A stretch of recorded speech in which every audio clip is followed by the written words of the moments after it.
All right. Hi, everyone, and welcome back to Wacky Talkies. And this is our quarantine episode 3. We are your hosts, Ruby, Serenity, and Nathaniel. Yeah, But reporting from sorry, Greater go ahead. Orlando. Reporting from Greater Orlando. We're Yep. here. We're joined with Ellis Hampton from Atlanta, Yes. Summer Harris from also Orlando, and we're joined with Carlo Evans from Dallas. Is that right? Yep. Yes, sir. D-Town. And it's like, I'm so honored that you guys are with us today because this is like probably one of the most important episodes that Wacky Talkies has ever had. Because we are doing African American media, but also making this more of a Black Lives Matter episode as well. Because, that is something that has been fought for like, I don't know how many years, and people just don't seem to get it. And I get tired on a daily basis of explaining it to these people sometimes because I know that a lot of people just aren't educated and they just don't know and they're just speaking off of opinion. So I wanted to have this session and I wanted to get, perspectives from you all from, directly from the Black community. And I wanted to do like a quick Q&A session. I don't know if you guys had a chance to go over the questions Yeah, that I had sent out in the outline. Mm. But either one of y'all can answer, basically. Either whoever wants to take questions. We can go into that if you guys are ready now. So I wanted to ask, what does the Black Lives Matter movement mean to you? Like, for the each of you, if it means something that maybe a lot of people aren't aware of. I mean, you want to go first, Ellis? Go for it. Yeah. I was gonna say, honestly, it means no different than what we've already been fighting for a long time. Honestly, it's just another name for a different movement. I can't even really say it's a different movement. It's the same. We're fighting for the same stuff, but just in a different era.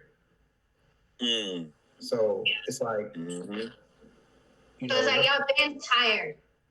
Yeah. Freaking tired. I mean, yeah. I mean, it's like that is just like we've been doing it for so long. It's like, why are we fighting like the Civil Rights Act? It's like we've been doing that. That was back in 63, 64. What are we doing? You know what I'm saying? So like, that was what 70 years ago.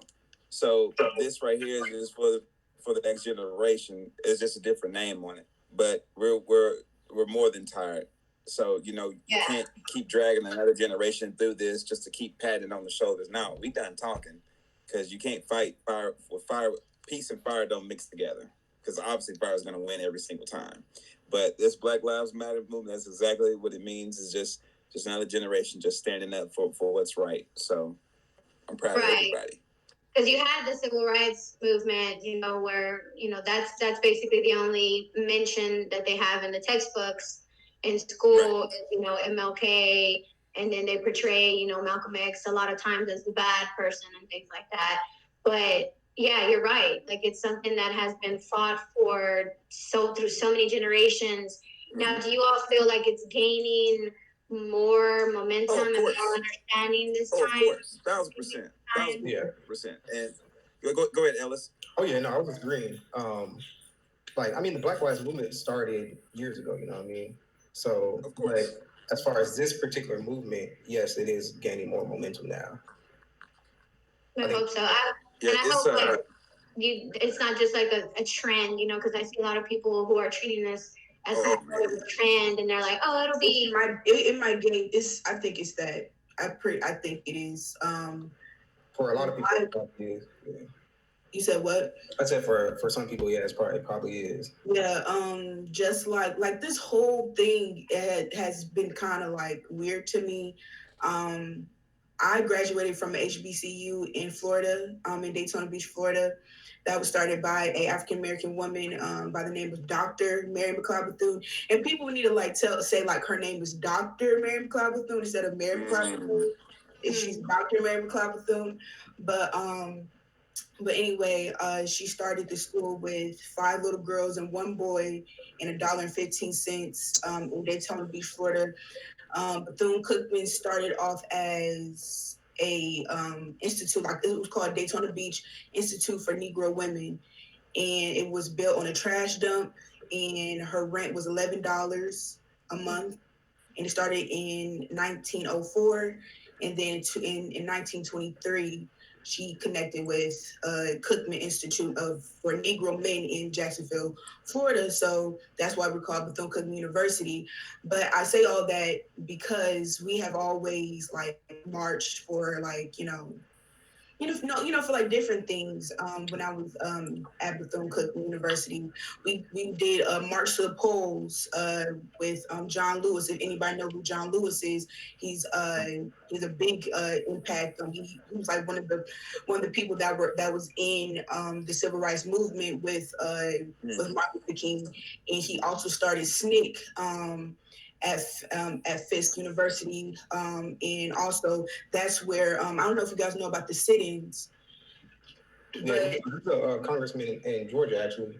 Yes, I don't know if he is anymore. But. He's a congressman, but like they were training them how to take stuff from like white people, like when they not like taking stuff, but I'm saying like like if they throw something at you, you have to like they were training them like how not to react or anything like that. So that's where I come from, and that's what the people that were like at my school and at my HBCU. I've protested for Bernie Sanders, but it was really mostly like a Black Lives Matter protest more than a Bernie Sanders protest, and it was like nobody out there. It was really nobody out there except for us. When was this? What year was like this? 2016, 2017. Yeah, so like nobody was really out there. We had our Black Solidarity flags and everything like that.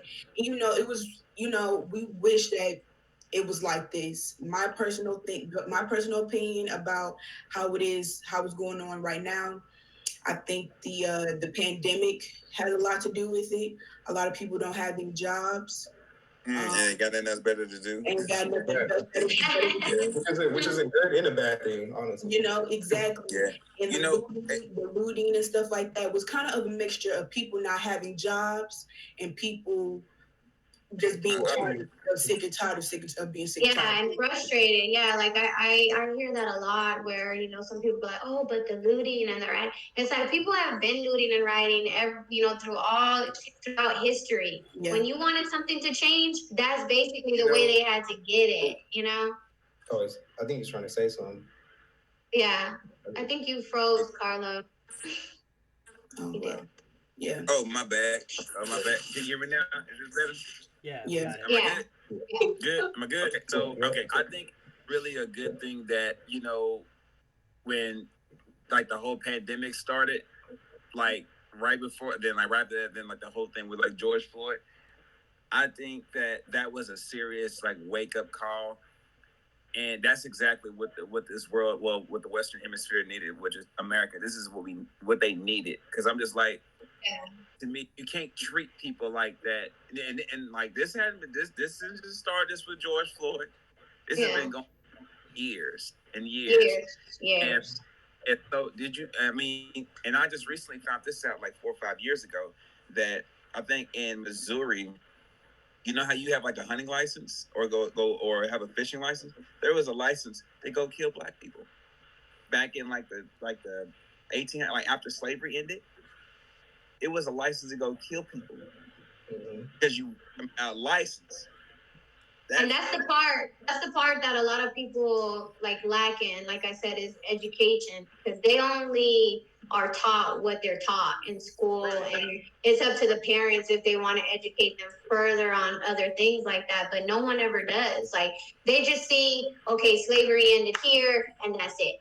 Like they don't see how it's been bad for the black community like throughout this whole time. Like no one has seen that.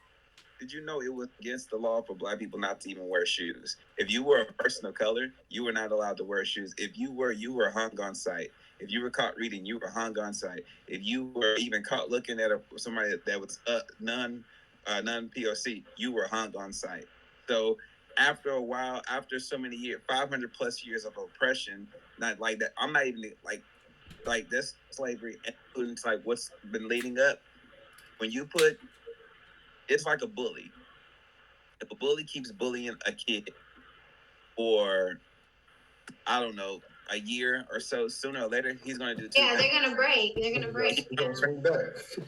Well, Summer, I hope that it isn't just a trend, because I do see some people that are, trying to clear their feet, and they're like, oh, all this negativity, and I'm so tired. And it's like, be fucking tired. You get to be fucking tired. Like, I'm not fucking tired. Even if I am tired, like, I'm still going to fucking keep it on. Like, this generation, I think, is much more about seeing change a lot faster than the other generations. The other generations could sit there and wait and be like, no, we're going to be peaceful. No, we're going to wait. This generation is like, fuck that. We're done waiting. Yeah. We've been waiting for nearly 1,000 years. Yeah, it's like, it's no more. Like, enough is enough. And if I'm sick of hearing it, like, come on, like, I can't even imagine. I mean, essentially, it is the Black and brown community that is being under attack.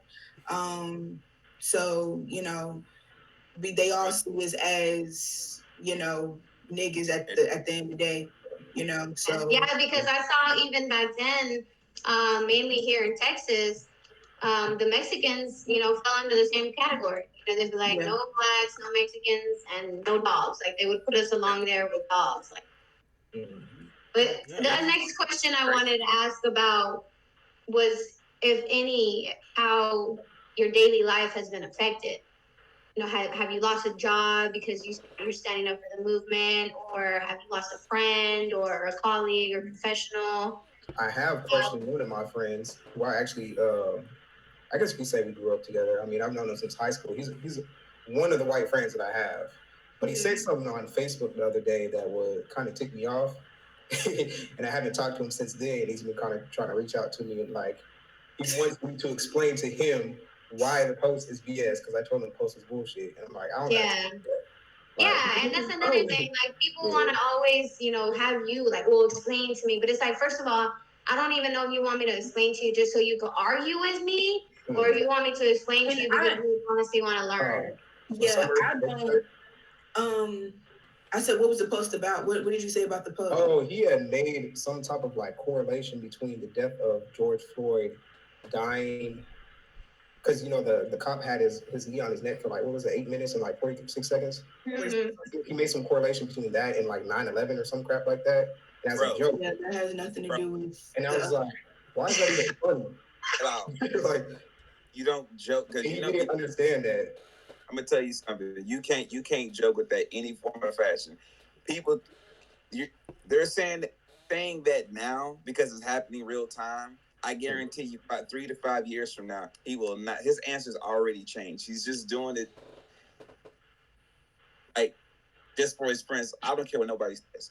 I don't care what color you are. You know exactly what's going on. Next time he hits you up and says something like that, this is what you do. Between him. Oh, dang. You're saying something important and now you're cutting out. Let's say him and another friend or two. You got to say You got to say it again because we did not hear you. Now? Okay. What about now? We got it. You got it. Is that better? Yeah. All right. So next time he hits you up with that and says like, hey, we have his own opinion, and ask him next time. Say, hey, if you think black people are getting treated in this country very well and we're treated right and very fair, stand up and watch. And if he stands up, this dude he's full of shit. Right. He's not gonna. You know what? Somebody did a experiment, and it was a white woman. Jane Elliott. This experiment. What's your name? Jane Elliott. Yeah. Jane Elliott. And she was like, Jane Elliott. She did like a couple experiments, and one of them like really broke this white girl. Like it really like broke her. She couldn't handle it. She couldn't handle it. She walked outside, and then she came back inside. She was like, I'm sorry if you feel this way. She's like, and the white woman was like, you never come in here. And with the attitude. With the attitude, because this is how black and brown people have been treated, like, for the last however many years, and you just can't sit back and just act like, oh, I don't care, because the way that you're being treated is exactly the way that they have been treated. So everybody knows what's going on, and I feel like people been knowing what's going on now that everybody wants to say something because it is. Excuse me. You know what? I think I know what it is too. You know what I think it is too? You ever heard of the term like internet gangster? Yeah. Yeah. Okay. Yeah. So what it is? Well, this is gonna bring out all the trolls. I've seen all the trolls come out on this. So everybody want to be an internet gangster, but But now, since everything has happened and this whole Black Lives Matter movement is getting quote unquote out of proportion, you got to get up off the computer because now you got to meet this person or whatever face to face because it is real. It is very real. You see what I'm saying? So all of that trying to, I don't understand and explain to me. No, Doc, we've been explaining since slavery. I'm not going to know what I'm saying. Like, exactly. You know what? And I feel like, and me personally, I feel like a white person, if people, okay, all the information that I have gotten about my own race has been either my mom has told me about it or I looked it up myself. You know what I'm saying? So why couldn't it be the same thing for you guys? I'm pretty sure you look up your own race. You know what I'm saying? It's not like this thing where they said this is the age of technology. And the age of technology, ignorance is a choice. Like you don't want to look and there's a lot of people that want you to go and do the research for them. And I know like the difference between a troll and somebody else. So with the troll, I'll just be like, nah, you can do that on yourself. Right. Yeah. You can do that on it's not any of you guys' responsibility to educate anyone at all. Of course not. It's not. Like so what I should do whatever you feel like you need to do. Yeah. But for me, like it's not even a like a should I or should I not? You know, like I remember the last time, maybe like in 2016, that the Black Lives Matter movement was trending, I guess you would say at that time.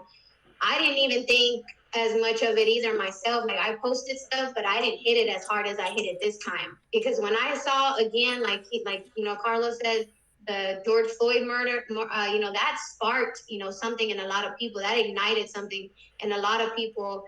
And for me, I personally say, you know what? I didn't, even fight as hard as I could have.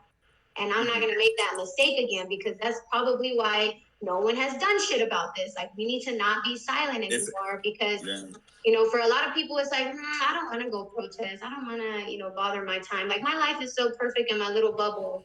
I don't want to do anything else. Like, I know a lot of people like that. Yeah. And it's just because it's like, I can't tell you how to care for other people because for me, it's just a choice. Like, it's a matter of my heart. Like, in my heart, it feels like the right thing to do. If you don't feel that, like, I don't understand. There's two things. One, and going back to the pandemic, I think that since everybody was sitting at home on their phones and they had no other choice but to look at it, is probably what ignited it. And I've been knowing about police brutality since 2007 when and I was like young, but I remember when this guy, his name was Sean Bell out of New York, he got shot 14 times right across the street the day or the night before he was supposed to get married. Yeah, I remember that. Yeah, like it was like a whole bunch. It was a slew of police killing black men and stuff like that in New York. So it's been like this. The Rodney King beatings in '92. Like I could keep on going on and on and on. So this is not like a. The only difference is that now it's in people's faces. Like they cannot unsee it because of the video footage. Yeah. I mean, and speaking on police brutality, that leads me to my next question because I know, this ignited over police brutality and this is affecting everyone. Police brutality affects everybody, but do you all agree with the defund process? Putting resources into the communities versus a cop who's going to be there. Yeah. Absolutely. So absolutely. I have a little bit of history with the police officers. So of course, the police in general. Of course, it's just like this, and I'm gonna give you an example. Go ahead. Oh, go. Go for it. Go for it. I'm listening. No, I was gonna say that. So I actually had an older brother that was killed by a police officer. No. And where was it at? It was I think it was in Reno, Nevada. And so this is a story like I have two older brothers. They're both half brothers. So I got one on my dad's, one on my mom's side. One of my brothers, he's been in and out of jail for his whole life. The other brother, he was in prison. He got out, and he was only out of prison for 1 year, and he was killed by a police officer. And I never got to meet him. Like, I only got to ride him while he was in prison, and then I got to talk to him on the phone sometimes. And then next thing I knew, he was dead. So I didn't even get the full story, and I had to look it up myself to like kind of understand what happened. But it kind of hit home a little bit, even though I didn't really know him. But it was still like, damn, like I'll never get to meet him that's sad. because now he's gone. So like I've like kind of firsthand dealt with the whole judicial system, like having my older brothers like in and out of the system and like learning how that has affected them and our family and stuff. But I do agree with it because I mean it's not just Black people who are getting affected by police brutality. It is on a larger scale, but it affects everybody. But initially, yeah. Niche. But that's why I feel like everybody should be able to understand. So, and how long has that initial process been going? What's that? We didn't hear you. What'd you say? Understand? No. You were talking about no. I think what it is, it just kind of delayed, and y'all was talking. No, I'm sitting there like listening. Oh, okay. But yeah, no, I agree. Hello? 100%. Okay, yes. I mean, we already know that the system lacks in the educational system or in the educational sphere already. So it's like we take all this money away from education, the arts, the music, all that stuff, science, and then we put it towards war, we put it towards people, and it's like what is this country for real? Yeah. You know what I mean? Like you put like a prime example, the grip to back you up. I seen it where the part of the government or whatever. I don't know in depth with politics, but or whatever case may be. But why in the world do you need to invest $15 million into a plane to cause Afghan to blow up something in Afghan? Now you could have took that money, and then you could have helped teachers. You could have helped. One point. You know what I'm saying? Like just one plane, 15 to trillions of dollars. That's irrelevant. Like I'm not sorry for that. There's more people that can use that money. There's homeless people out here on the street. But as soon as the police get the funding, then everybody starts crying. That lets me know that you're well aware. Mm-hmm. Yeah. Say again. Like you're well aware of what's going on. I was just watching on the news. Speaking of New York, I was just on the news, and I've been watching the news. And the back, some cops in New York, they were like, "We're getting tired. We're getting fed up and getting treated like this." You see that? And I'm like, "Wait a minute." I was laughing. Oh, I was in tears. Yeah, I was like the caucasity of that whole thing. Was like, what are you talking about? And then it was like another post of this woman. She was like hugging her husband that was like a cop.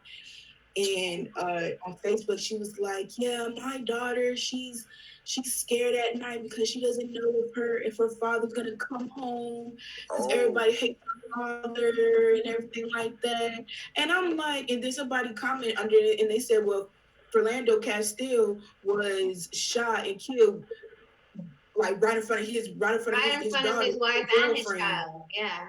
And it was a law-abiding citizen. That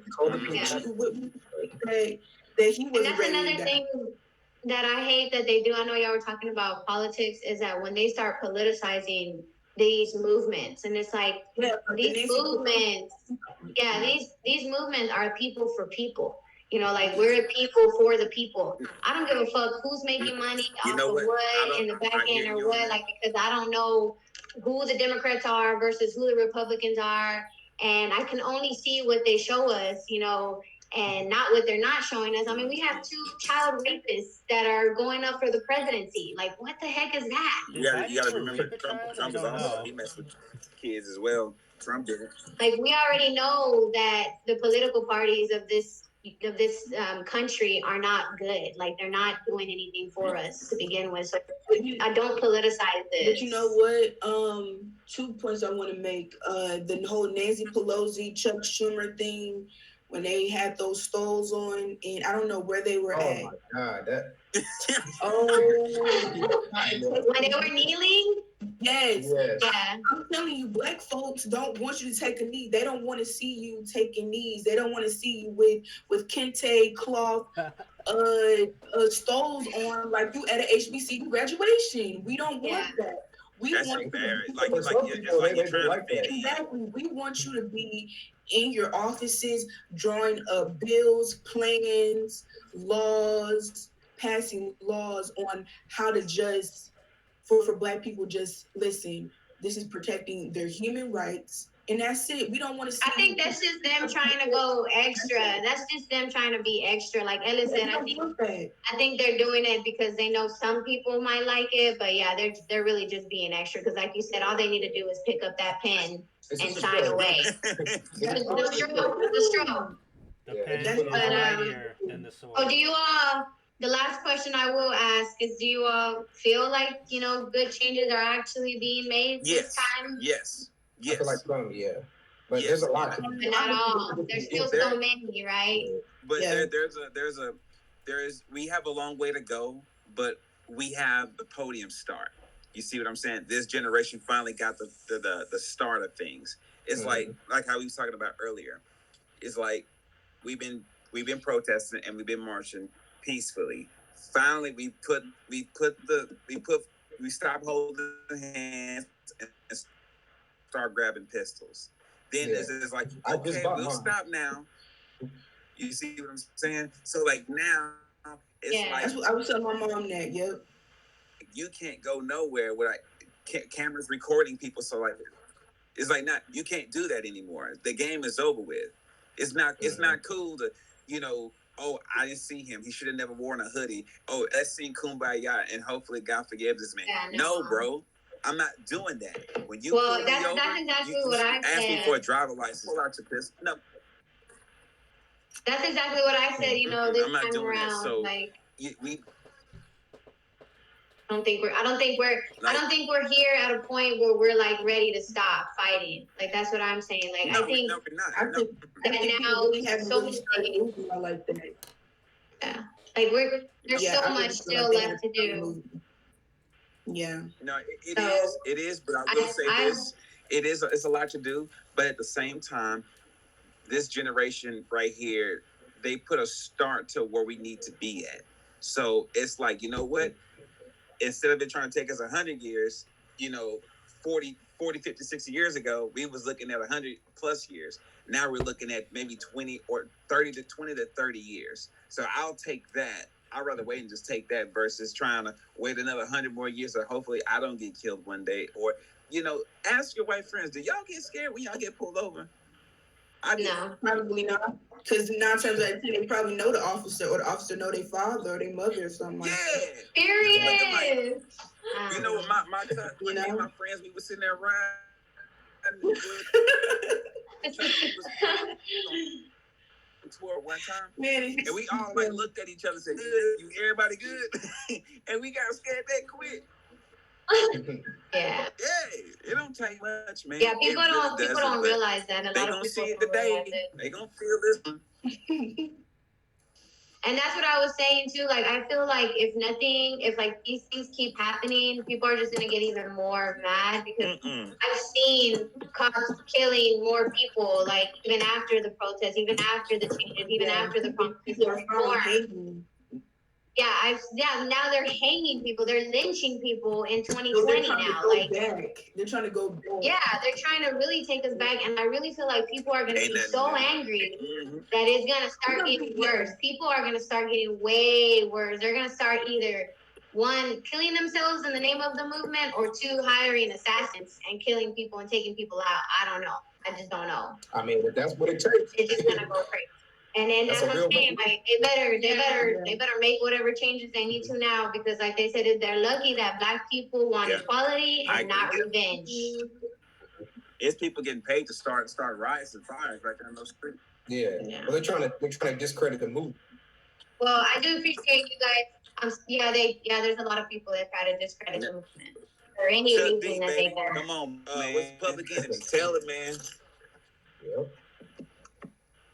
But I do appreciate you guys talking this out with us and like answering questions. If you guys want to, give any other information right now, we would love to hear from y'all.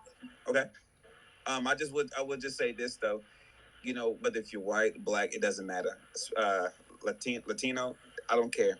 When you guys go to these protests, if you are protesting, I thank you so much. If you standing up for the right thing, I thank you so much. When you see people out here protesting just for a trend, call them out. I done it before. When you see something wrong on the internet, just don't let it sit there and ride. Call it out. You see somebody in person, call it out, man. Well, it's all over Twitter. People get called out left and right on Twitter. They get exposed all day. Yeah. So I will go into Serenity's segment. Normally she does like a fan segment, but she's gonna give resources for the Black Lives Matter movement. She's gonna give like petitions and stuff like that. Let's hear it. Hi, queens, queens and kings. How are you guys today? Pretty good. Thank you guys for sharing everything. Thank you for being here with us, taking time out of your day to sit here and talk to us and help educate other people, hopefully. Okay, so I'm just gonna give out a few resources for you guys if you guys want to like donate, and I'm gonna say what the resources are for. Okay. And I'm not gonna say all of them because there's gonna be way more in the description. But I'm just gonna kind of say the ones that I have here, and the ones that I kind of handpicked out that I thought were, important. Okay. So this first one is for it's for people who can't afford to like get out of jail. You guys know the bail funds.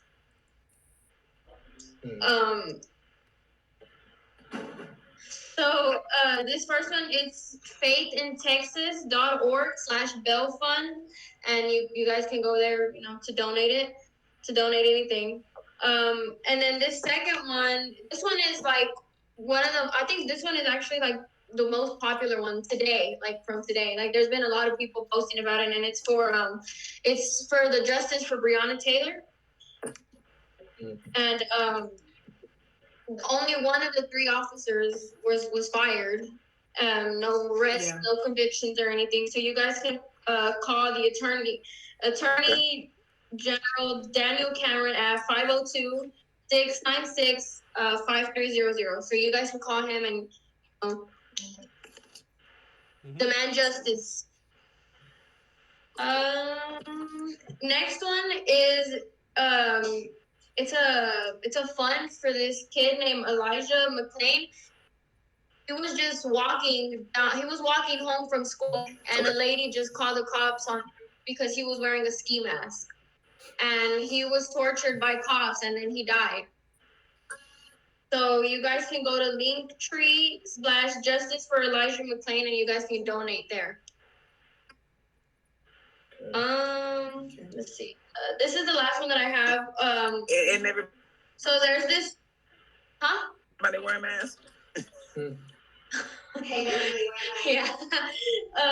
So this last one is this organization called Women for Political Change, and what they're doing is the funds that they're getting. Okay. They're giving it to Black people who are disabled.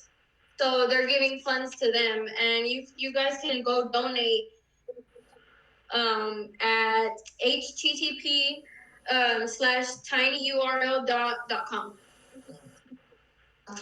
And we're gonna put all of these in the description of the video. Okay, great. There's gonna be much more, like she said, but we don't have time to list all of them, but they will be in the description of this video. And now we can actually go into our media segment. And we're gonna go over some movies that Nate and I picked that we wanted to talk about, but you guys can chime in. That'll work. On the movies. Nate, you want to go first? Yeah. So the one that I want to talk about that I highly, highly, highly recommend to anyone who's interested in Black media is a film called Within Our Gates by Oscar Micheaux, and it was made in 1920 during the era, Okay. during like Jim Crow America. So it I've really seen it. is a product of its time because it was made by Micheaux, who was like one of the first African American filmmakers in the industry, and he was the first person to actually make films for black people by black people. That was like his very first person to do that. So it's about an educated African American woman who was abandoned by her fiance, and she has a shocking past, and dedicates herself to helping like a near bankrupt school for impoverished black youths. That's the plot line of the film.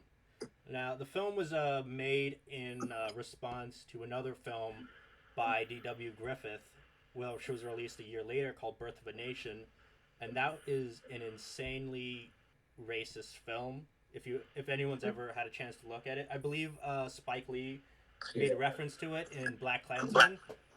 It was also remade. It's called Yeah, it was also. Birth of a Nation. Yeah. It's called Birth of a Nation. Okay, yeah. Yeah, we had to study undergrad. 'Cause I went to. That was also by Public Enemy as well. They made an album. Mm-hmm. So I went to film school for undergrad. We used to watch that. So I know that so Within Our Gates was made like as a response to that, and it deals Oh with yeah, word. with a lot of stuff that was going on, and it was supposed to be about like the African American experience during this time, and it's such an amazing thing to see that this film was made during this time of like white fire racism, where people would just be lynching black people on the streets, and that was like a common thing, and it's such an amazing thing to see. And also like there's like some like there's this one character named Reverend Jacobs, and his character, he's supposed to be like this pastor for this church, and he was basically became like a puppet figure for like the white elites in the town that he was in, and basically his role was to say like, okay, these white people, they're going to hell, us black people, we're going to heaven because we don't have the resources that they have, which causes them to sin. So we're fine where we're at, and they're fine where they're at. So we don't have to do anything to help to gain for like a better life. So that was his role.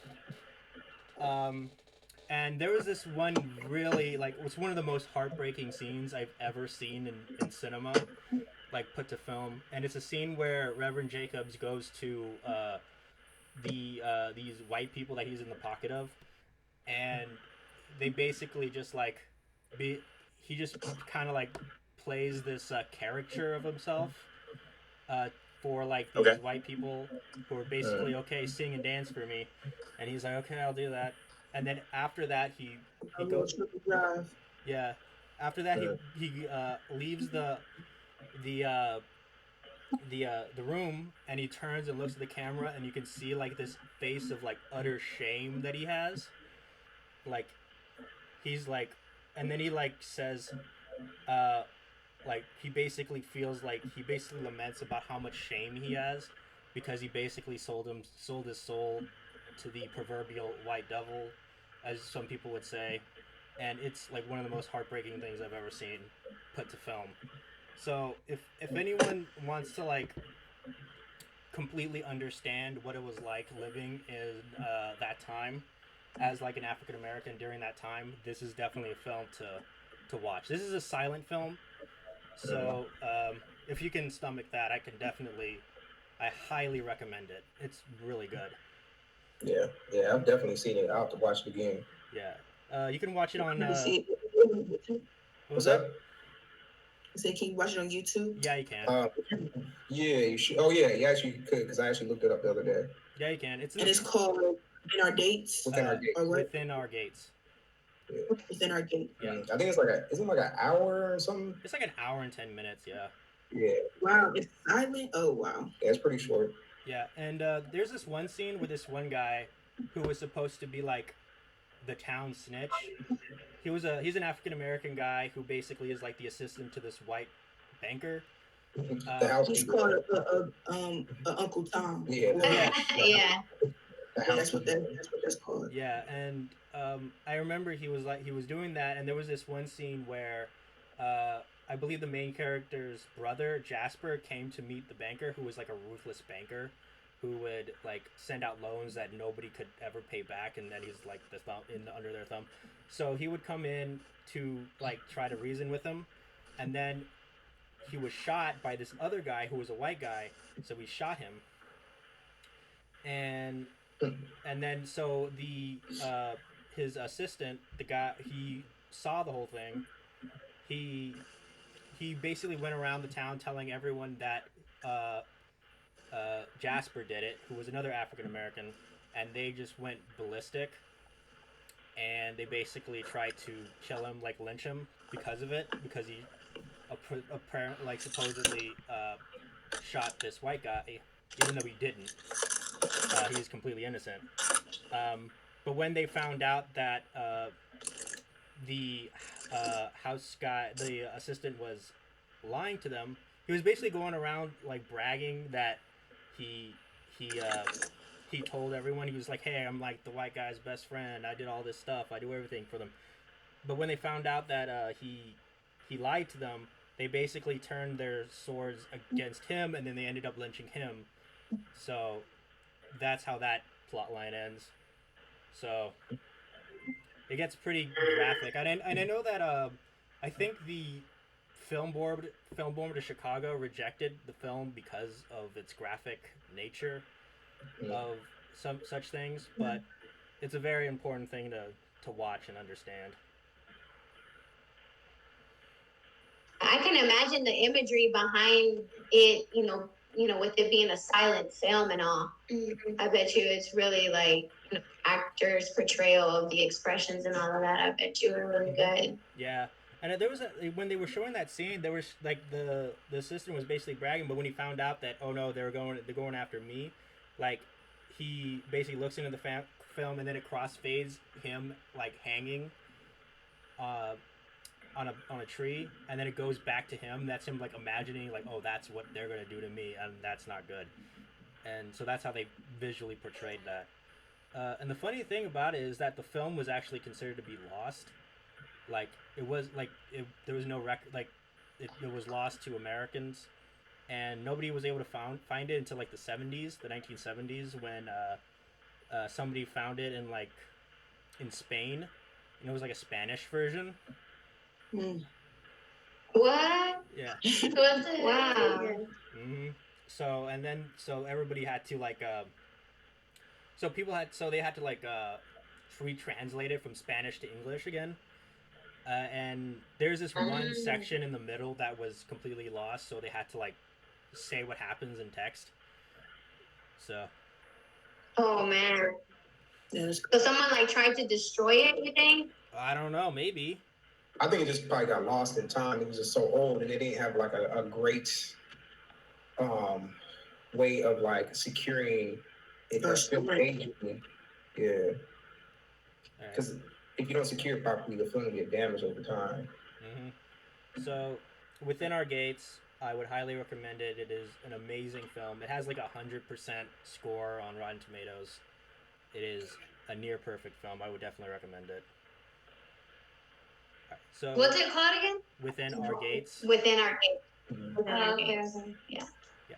So I believe Summer had a pick too. Oh, Summer, you do have a pick? Yeah, I was okay. I know you guys said pick one or two, but I forgot, and I just was like, okay, well, let me just pick two. And then I look back at the text. I'm like, okay, well, I can just pick one. So, Yeah. So I picked a very underrated film, a black film called Soul Food, that was made in. Oh, in 1998, I think, or 19. how is that underrated? That is a very underrated film. I love that film. Yeah, it's very underrated because they always talk about the Boys in the Hood or Love and Basketball and whatever, but they never talk about Soul Food. I feel like and the reason why I picked Soul Food is because I mean, it's happier than what everybody else has picked. From what Daniel has sent me.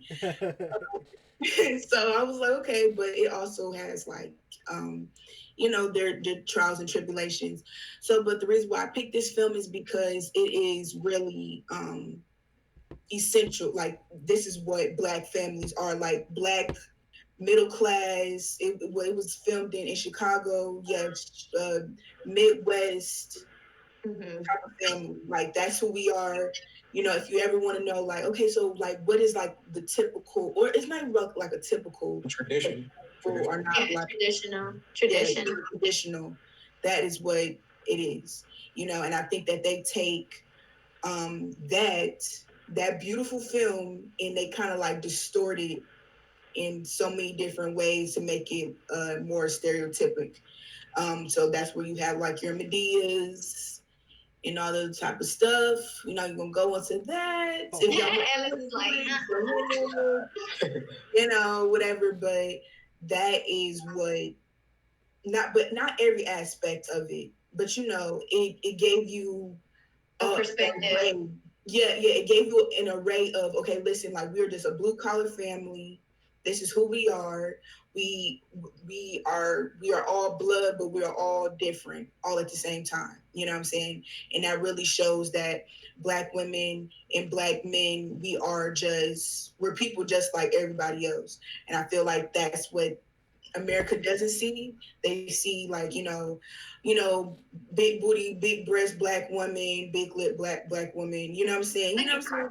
Right, yeah, he's my real queen, isn't he? I do get what you're saying. Actually, I do get what you're saying though, because like you said, those popular films like Boys in the Hood, Friday, all of those films are kind of like the same kind of things where it's gang related or violent related and stuff like that. So yeah, I am very glad that you picked soul food to talk about soul food. Yeah, because that is actually a different perspective, and a lot of people don't see that. yeah, and that's why I said that it's very underrated. They love the soul food. They love the loving basketballs and stuff like that. But you have to look at soul food if you really want like a true, just simple depiction of a Black family. Yeah. Where can you watch it now? Is it available for anywhere? Yes, you can watch it on Hulu. Yeah. On Hulu? Mm-hmm. All right. So, also on the Within Our Gates, you can also watch it on Prime Video if you want to watch it like I just found it on YouTube. Yeah, you can find it on YouTube too. Yeah. The full thing's on there. Yeah, I love Soul Food, especially because of all the actors in it. Like, they had a really, really good cast. I love the cast of that movie. It was Vivica A. Fox and Nia Long and Michael Beach.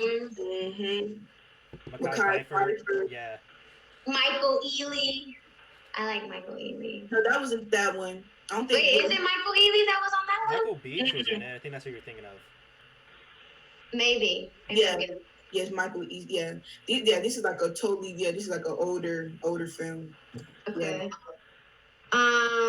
Yeah, I've seen it. Like, I saw that growing up. I probably didn't see it as many times as I saw Friday though. Friday, I saw like every day. and that was the complete opposite. Like, yeah. I saw Soul Food. What's another one? Two Can Play That Game that no one really talks about. Is Two Can Play That Game with Vivica Fox and Morris Chestnut. And what else? I think there was I think there was a TV show based on Soul Food called Soul Food. It's called Soul Food. It was on Showtime. Sounds right. Yeah, and you know what? Drake was on one of those episodes of Soul Food. Ooh. What? Really? Yeah. Yeah, looking like Jimmy off of the glass. No, she did not make Jimmy. Yes, Jimmy. Jimmy. Well, okay. That was a good pick. I actually picked something more, like she said, a little bit not so positive. It's a very tragic story. This is the When They See Us. Yeah. It's sort of like it's a biopic, right? Mm-hmm. Yeah. Because it's about the 1989 assaulted jogger case The in Central New Park York 5. City. It's about the Central Yeah. Park 5. And it was these group of like, I love how, you know, at the beginning of the story, it shows each of the characters and how they're just like normal people, like just living their lives, just going about their day, and they just happen to be at the wrong place at the wrong time.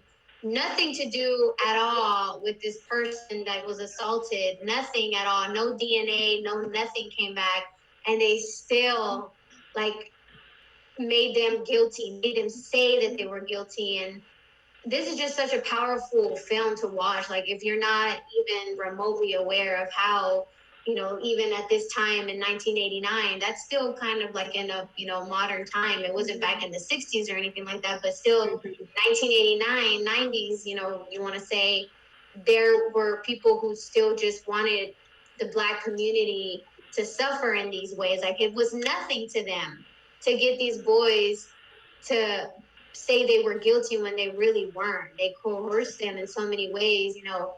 And they also showed like the dad, how he struggled with, you know, telling his own son, like, you just gotta be quiet, what they tell you. And so the little boy is like, well, what the fuck am I supposed to do? You know, they're telling me that I'm guilty, but I'm not. And you're telling me as my dad to just give them what they want or do what they want. Like, it's just the anxiety behind the whole movie and the whole tragedy behind the story of these five innocent boys who just had their whole lives ruined, completely ruined. They were young. They had a whole life, you know, ahead of them. And not until 2014 did they actually get like a full exoneration and settlement. You know, like, what? These people were in bars, behind bars for years for a murder that they never even like were even near of or a part of. Like, I really want people to see it. Anna DuVernay like comes out with some very, very, I want to say, badass, kick-ass pieces. She did this one, and then she did 13th as well. And you know, there's so much education behind each of the films that she writes for. Like, I love that part about it. The guy Jarrell Jerome, the actor who portrayed Corey Wise. Phenomenal. Like, his performance. His performance in that. Part of the story. What did you say? I'm sorry? I said I think his part was the saddest part of the story to watch, honestly. Yeah. Yes. It was so sad because he wasn't even called in. He wasn't even taken into custody to begin with. It was the other guys, and he was just there to support one of his friends that was there. And he, just because he had fallen asleep and they were putting pressure on the other police officer, the investigators on the case, he was like, hey, you're there. You're a young guy, the same age. You're Black. We can go ahead and, you know, say that you did it, like, just so easily. Like, that's how easily this shit happens. And you know what? What's the messed up part about that is the reason why he was treated the way that he was treated versus all the other guys was because he was older. They were like 13, 14. He was 15 or 16. 16, I think. Yeah. 15. So he went straight to Rikers Island where the guys, they were like, you know, kind of like in camps, boot camps and stuff like that, but he went straight to Rikers. But he was the one that got it the worst. Yeah. He wasn't even also like in jail the longest time. He was like in jail for like 13 years while everybody else had like 7 years. That is so true. So that's like, you know, just to learn about how easily these boys' lives can be taken away like that. You know, it's just like, it really gives you perspective. Like, I really wanted everybody to see that movie, especially now, because how it relates to now is the fact that Trump went out and put a whole newspaper ad accusing these boys of doing the, you know, of committing the murder of that jogger when he didn't even know shit about nothing. Just like now. He put out an ad to kill the boys. To have them killed, to have them get the death penalty at that. So it's like, back then, Trump was showing us who he really was to begin with. Like, he has absolutely no business in the White House. Yep. And you can watch it on Netflix. Yes. You can go watch it on Netflix. This is a mini series too, so. Yeah. Be prepared Yeah. for the long haul. It was called a limited series. Mhm. Yeah, that's what. Yeah, limited series. It was 4 episodes. Yeah, I just want to say it was very moving. It made me feel like a lot of dread, a lot of remorse, it was like really, really sad. And especially whenever they also showed the little boy, the one who was like the youngest of all of them. Mm-hmm. He was just so like, what am I doing here? Like, Yeah. poor baby. Like, I know that Jarrell Jerome was not won an Emmy for his performance in this show. he won an Emmy or he has not? No, he won it. He won it, right? Yeah, I thought so. Yeah, his performance was so good because you could see like the pain in his eyes and the confusion on his part. You know, he was like trying to get the, how do you say, the coaching that they were giving him. He was trying to get the lines down, but he was like, you know, I don't even know what I'm saying right now, you know, because this is not even true. Like, they tricked him. They told him to take a plea deal, and oh my god, it was just like so crazy. So yeah, definitely go watch that on Netflix. Yeah, Vera Farmiga was nominated for this show as well. Michael Kenneth Williams also nominated. John Leguizamo, Nacy Nash, Aja Those are really Nurelis good series. was also nominated. Asante Black was nominated. Marsha They Stephanie got Lake. a lot of nominations that they didn't get. Mm. They got a lot of nominations that they did not get at all. I just really want to see more of these. I really do want to see more of these films. Oh, So yeah. hopefully we have more to come. Yeah. So, Ellis, do you have like any like recommendations for everyone? We don't have to like talk in depth about them, but you can just like name them. Yeah. First is If Bill Street Could Talk, and then That's a good one. my second would be Spike Lee's The Five Bloods. Oh yeah, The Five Bloods. I was telling you, Ruby, about it the other day. Oh yeah. What was the first one that you said, Ellis? If Bill Street Could Talk. If Bill Street. That was one that I wanted to see.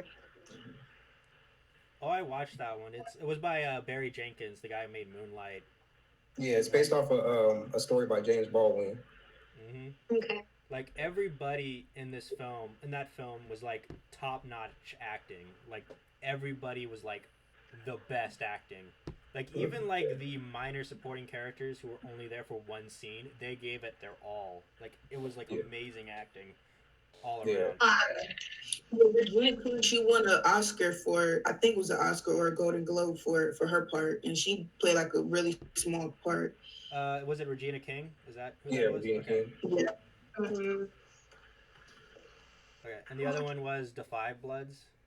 Yeah. That's the one with Chadwick Boseman was in it, I believe. Yeah. So that's another one I want everybody to watch. How do y'all feel about the Black Panther movie? Did y'all love that movie? The Marvel movie Black Panther? I thought it was cool, but there's a lot to talk about with that movie. It's like, go ahead. I mean, it's at its core, it's still a fan flick movie. You know, It was just Disney's opportunity to make money off of the black crowd and to say, here, this is your opportunity to get what you want. But at the end of the day, it still went to Disney. It didn't go to our community or anything. No donations were done. That's not what we want. You want to know what we want? We'll tell you what we want. Yeah. I mean, it's cool because it gives us. I know Coco did go to the Hispanic community. Yeah.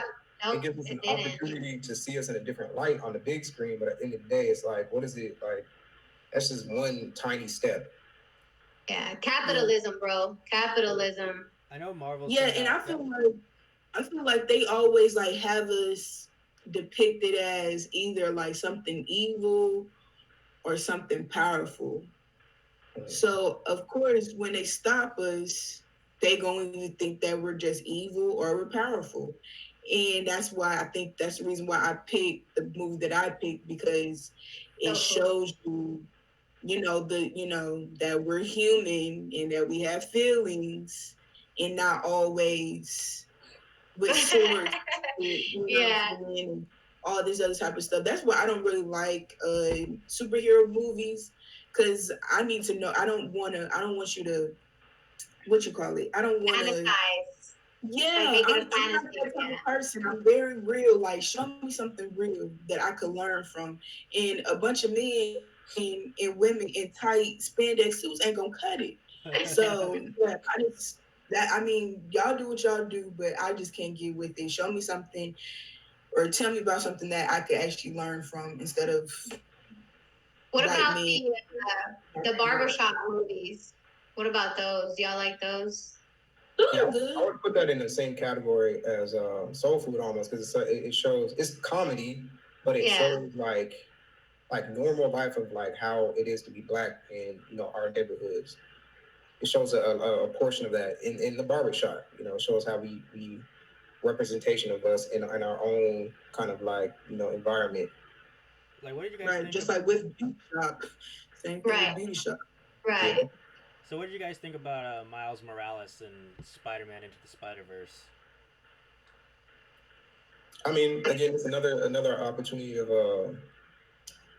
representation. But like I said, Yeah, it's because they were Yeah. trying to represent the Afro Latino population with that movie, I I think. mean, the character's been around forever, so it was about time, that they showed this.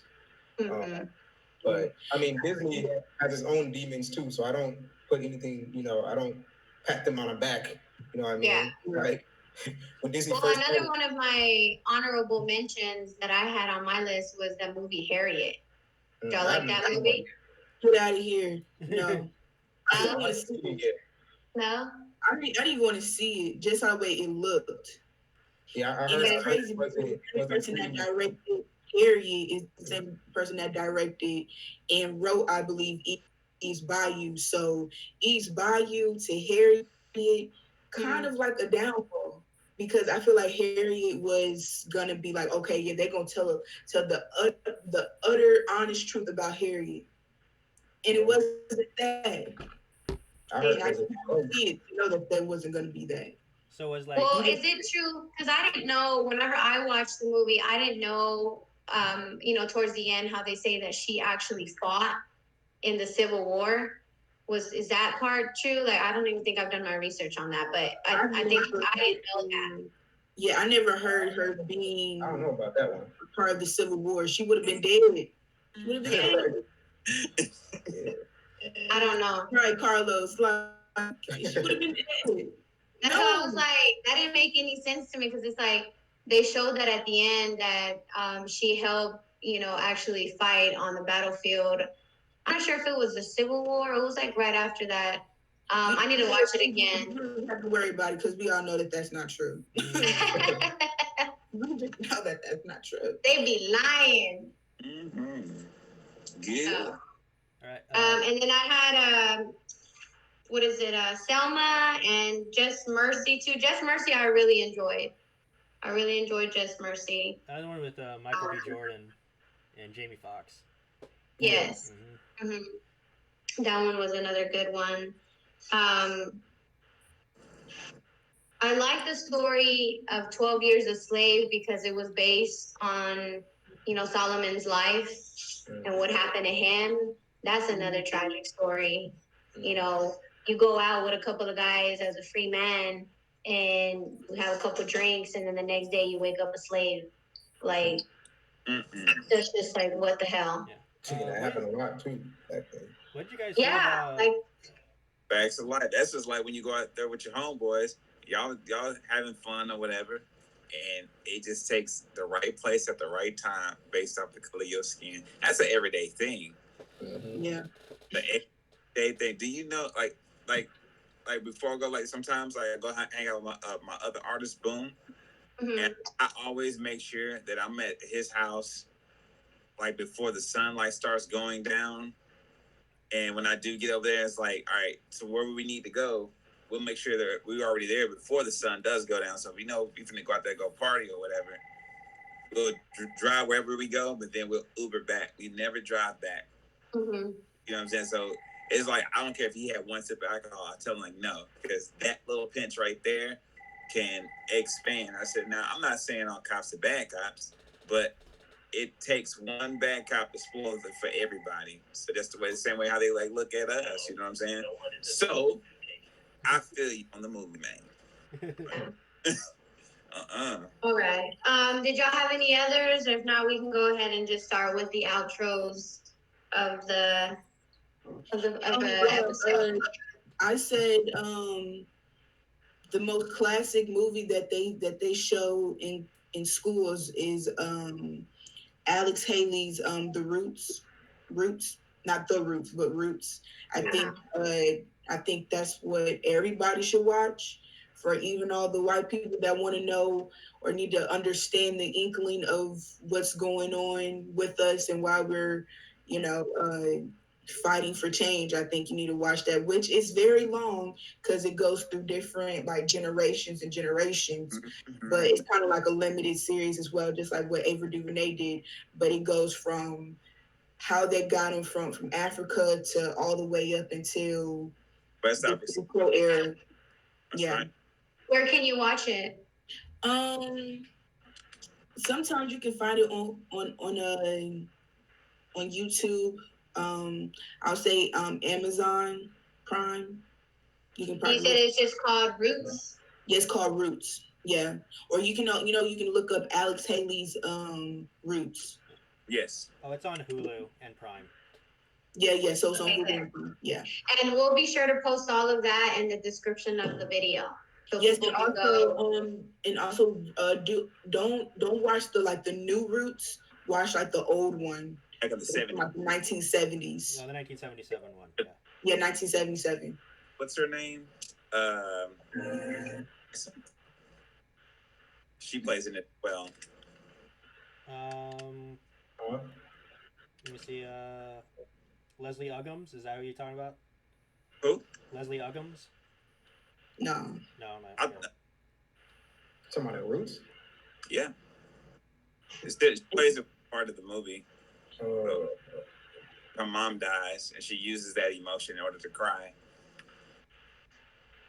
Yeah, what was her name in the series? Huh? So what was her name in the series? I ain't watched Roots in a long time. Mm-hmm.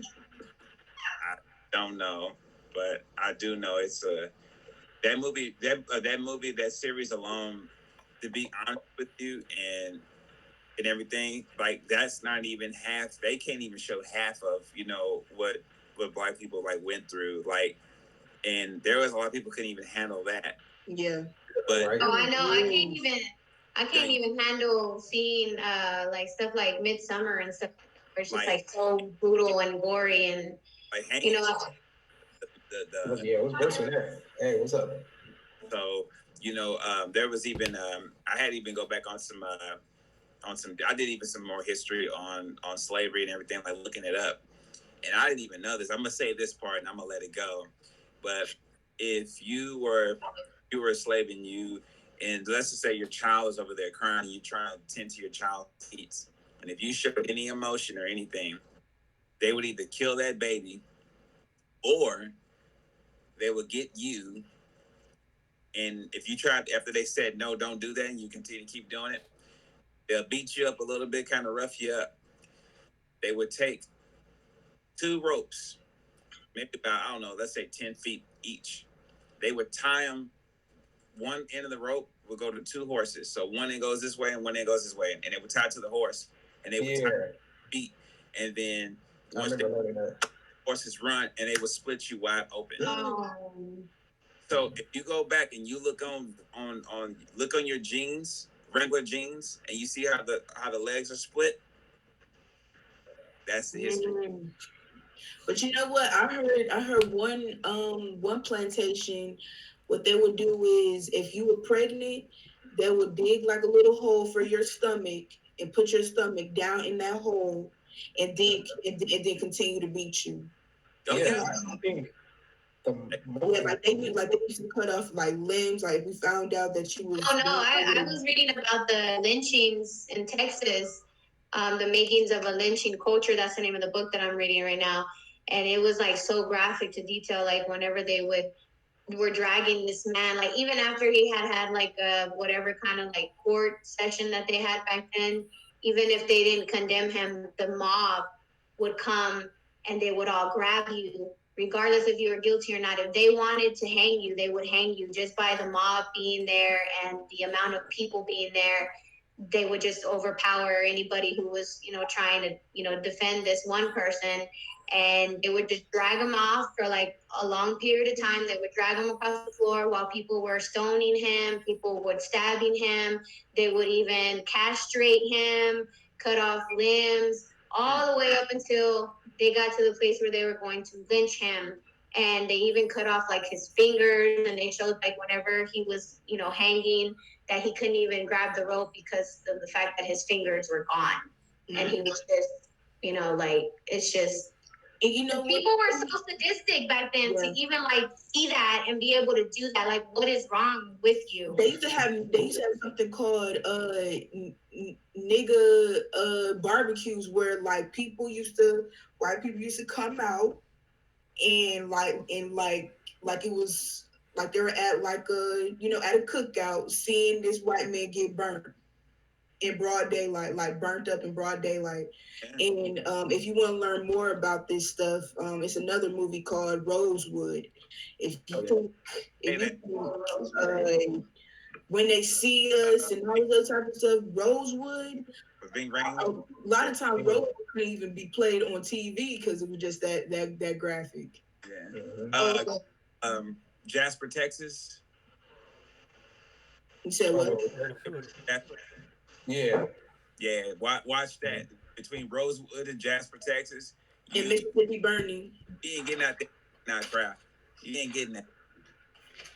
Have you guys watched Watchmen on HBO? Not the movie, no, the not show. Really. I might try to watch it. Okay. I haven't watched it yet either. I haven't. I think two of the worst things I ever heard, so I went to Morehouse, which is also HBCU in Atlanta, Georgia. And when I went to Morehouse, I kind of changed my whole perspective because I'm originally from San Jose, California. So like I grew up around all types of different people. You know what I mean? There was only at my school, there was like a 2% Black population. And I was actually the president of the BSU at my high school.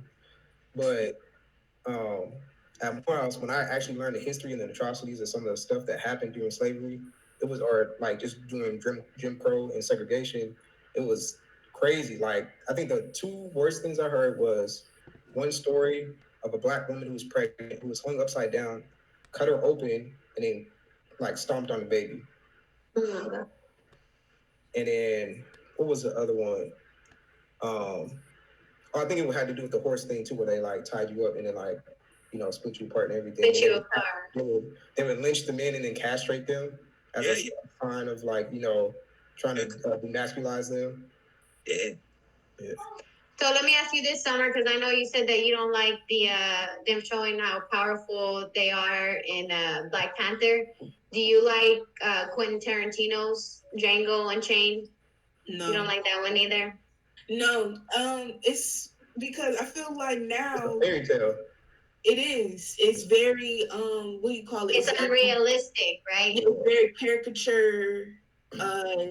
Because people think that men are desirable. Because I mean, across every ethnic group, I think Black men are the most desirable anyway. So now you have that.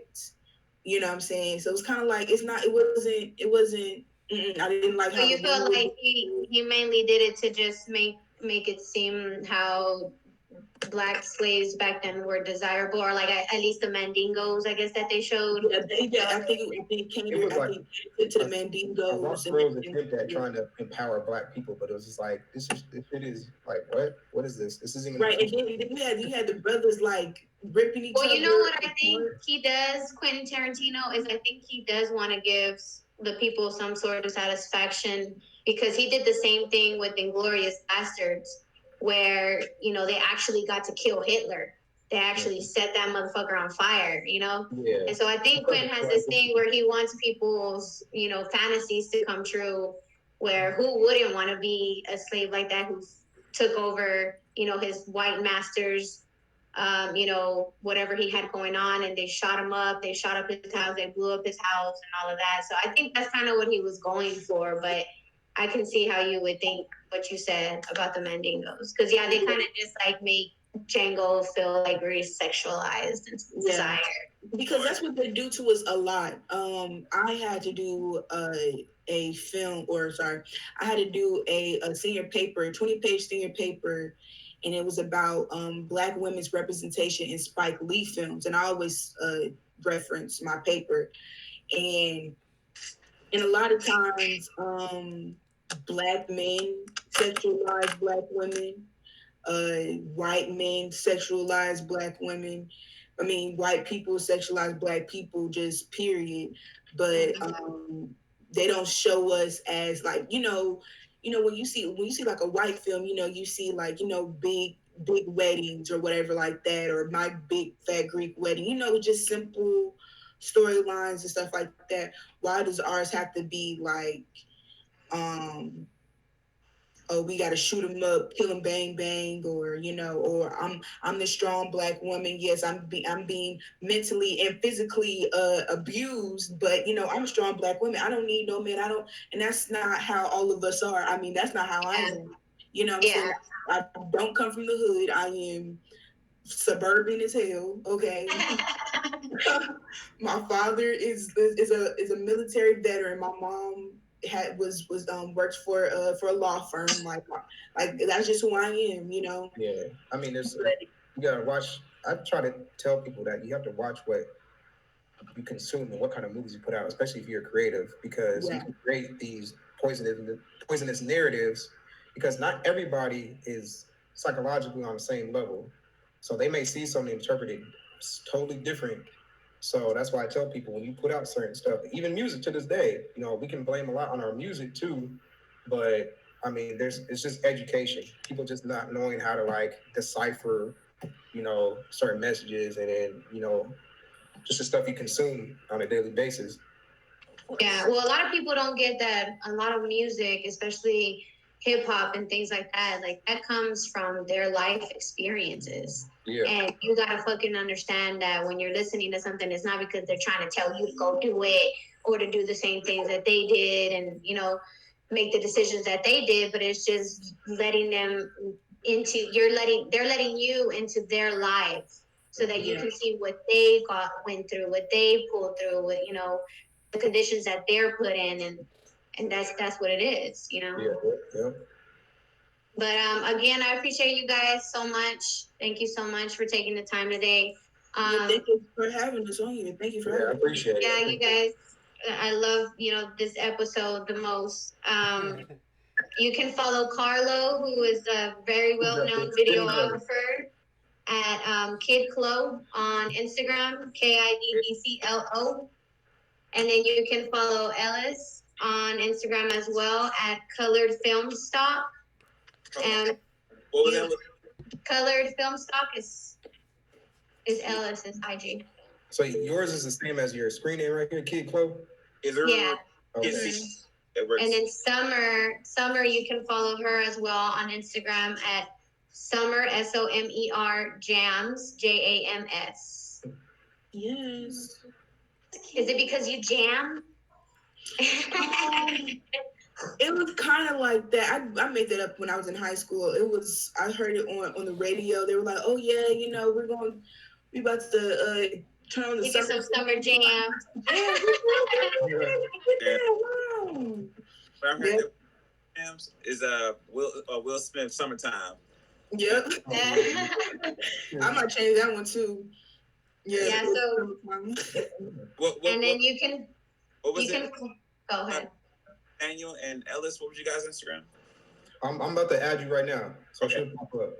Yeah, and we'll make sure to put that in the description of the video as well. We'll have all of your handles so people can follow y'all through there. You can always follow us as well at Wacky Talkies on Instagram, on Facebook, and Twitter. But thank you guys again so much, and we will let you know when this video airs. Okay. Can you put your guys' Instagram in the message or in the chat? Mm-hmm. You want me to put it in there? Yeah. Okay. I always mess up because of, That's wrong. I want it to be walkie. I want to say walkie. Okay, you got it? Wacky Talkies? Wacky Talkies. Okay. Yeah. But thank you guys so much again. We'll see you guys. I don't know when. Cool. Thank you, Ellis. Thank you, Summer. Thank you, Carlo. Y'all have a good day. All right, bye. Thank you. Bye-bye. Bye. Bye.